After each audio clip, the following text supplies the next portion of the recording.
Value research Hindi के podcast में आपका स्वागत है। आप सुन रहे हैं फर्स्ट पेज कॉलम, जिसे धीरेन्द्र कुमार ने लिखा है।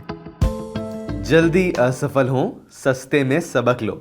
शायद सबसे अच्छा निवेश का सबक शुरुआत में होने वाले छोटे से नुकसान से मिल जाता है। कुछ दिन पहले मैंने डिजिटल आईपीओस की नई लहर पर लिखा था कि किसी खराब बिजनेस का जल्दी फेल होना बेहतर है, बजाय इसके कि वो निवेशकों के पैसे के सहारे दशकों तक आईसीयू में टिका रहे।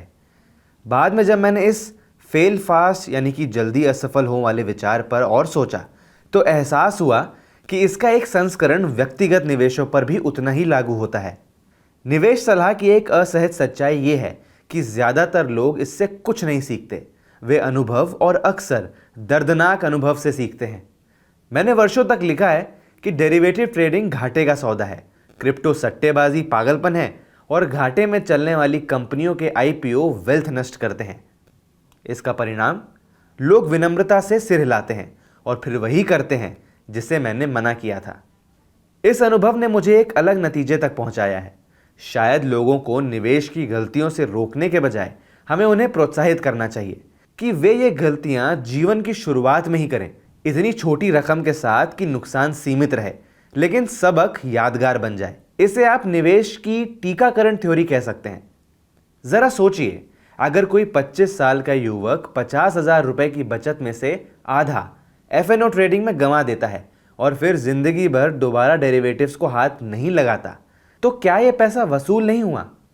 वो 25,000 रुपए शायद उसकी जिंदगी की सबसे कीमती ट्यूशन फीस थी। यही तर्क बाकी निवेश के प्रलोभनों पर भी लागू होता है। कॉलेज के दोस्त ने बताया कि उसने क्रिप्टो से लाखों कमाए। ठीक है, 10,000 रुपए लगाइए, पर मान लीजिए कि पूरा पैसा डूब जाएगा। कोई ऐसी कंपनी का आईपीओ आया है जो अब तक कभी मुनाफा नहीं कमा सकी, लेकिन कहती है कि वह किराना बिजनेस को बदल देगी। कुछ शेयर खरीदिए और फिर परिणाम देखिए। राज यही है, ये सब जल्दी और सस्ते में कीजिए। अपनी शिक्षा को दशकों तक ना फैलाइए।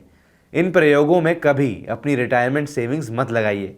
इसके बजाय एक तय रकम अलग रखिए कि इतनी अगर पूरी चली भी जाए तो फर्क ना पड़े, और जितनी मूर्खतापूर्ण चीज़ें आजमानी हो आजमा लीजिए। उस पैसे का ज़्यादातर हिस्सा गंवा दीजिए और फिर जिंदगी भर के लिए समझदारी से निवेश कीजिए। यह तरीका पारंपरिक गलतियों से बचो वाली सोच से ज़्यादा प्रभावी है। पहला, ये इंसानी स्वभाव को स्वीकार करता है। खासतौर पर युवाओं को चीज़ें खुद आजमानी होती हैं, वे दूसरों की सलाह पर भरोसा नहीं करते। दूसरा, ये सीख को स्थायी बनाता है। क्रिप्टो करेंसी में असफल सट्टेबाजी से 5,000 रुपए का नुकसान आपके दिमाग में उन 10 स्तंभों को पढ़ने से कहीं ज़्यादा प्रभावी रूप से रहेगा जो मैंने क्रिप्टो को कभी ना छूने के बारे में लिखे हैं।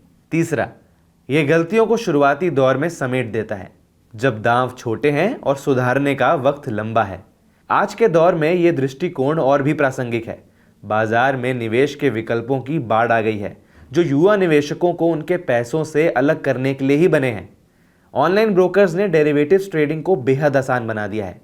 क्रिप्टो एक्सचेंज आसमान छूते मुनाफे का वादा करते हैं। ऐसी कंपनियों के आईपीओ लगातार आ रहे हैं जिन्होंने अभी तक खुद को साबित नहीं किया है। सोशल मीडिया इन्फ्लुएंसर रोजाना स्टॉक टिप्स और ट्रेडिंग सिस्टम बेच रहे हैं। ऐसे में यह कहना कि इन सब चीज़ों से दूर रहो अब काम नहीं करता, क्योंकि ये प्रलोभन बहुत ज़्यादा और बहुत आकर्षक हैं। इसलिए बेहतर यही है कि युवाओं को इन प्रयोगों की अनुमति दी जाए, पर एक सुरक्षित दायरे में। नहीं तो वही होता है जो अक्सर दिखता है।